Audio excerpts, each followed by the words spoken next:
দেখো বন্ধুরা, আমি আজকে নাস্তায় কি বানাচ্ছি। আজকে বানাচ্ছি চিড়ের পকোড়া, মানে যা খুশি তোমরা বলতে পারো। চিড়ে দিয়েই বানাচ্ছি এটা। চিড়ে আছে এতে, চিড়েটা আর কি ভিজিয়ে রেখেছিলাম, ওই 5 মিনিট মতো ভিজিয়ে রেখেছিলাম। তারপরে তাতে টক দই দিয়েছি, আর পেঁয়াজ কুচি দিয়েছি, ধনেপাতা কুচি দিয়েছি, লঙ্কা কুচি দিয়েছি, আর একটা মশলা দিয়েছি যার সঙ্গে ছিল ধনে, জিরে, শুকনো লঙ্কা, জোয়ান। এগুলোকে ড্রাই রোস্ট করে নিয়ে আর কি পিষে নিয়ে এতে দিয়েছি।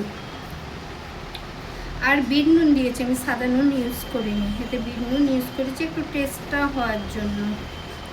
আর তেমন কিছুই দেওয়া হয়নি, এইটুকুই দিয়েছি। চলো, এটা তো মাখা হয়েই গেছে সব কিছু দিয়ে। এটা যে এরকম করেই বানিয়ে নিলাম। এরকম কিছুটা বানানো হয়েছে।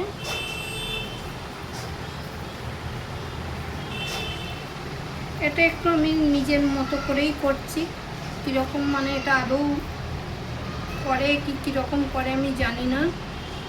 এতে একটু চাল গুঁড়ি দিলে ভালো হতো কি সেটাও জানি না, চাল গুঁড়ি দিলে মচমচে হতো কি আমি জানি না।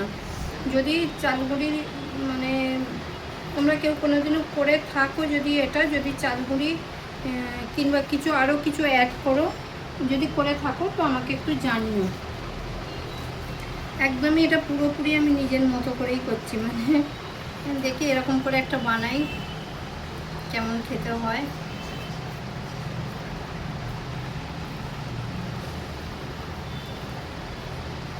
চলো, কিছুটা বানানো হয়েছে, এবার এটা বানাবো আবার পরে। একটু ফ্রাই করতে বসিয়ে দিই।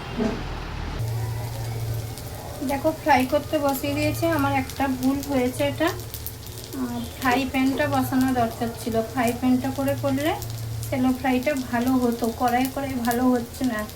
দেখা যাক, আমি এবারেরটা দিয়ে দিয়েছি। কড়াইতেই হোক, পরের বারে দেখছি ফ্রাই প্যান করে করারই চেষ্টা করছি, কারণ আমার মনে হয় ফ্রাই প্যানেই এটা ভালো হতো। চলো, খেয়ে দেখে আবার পরের ভিডিওই জানাবো টেস্ট হয়েছে কি না। ততক্ষণে তোমরা সবাই খুব ভালো থেকো, সুস্থ থেকো, সবাই আনন্দে থেকো। আর সবাই এই গরমে আরও ভালো মন্দ খেয়ে যাও, যাতে গরমটা বেশি হয় আরও। চলো, সবাই খুব ভালো থেকো। Tata, bye bye.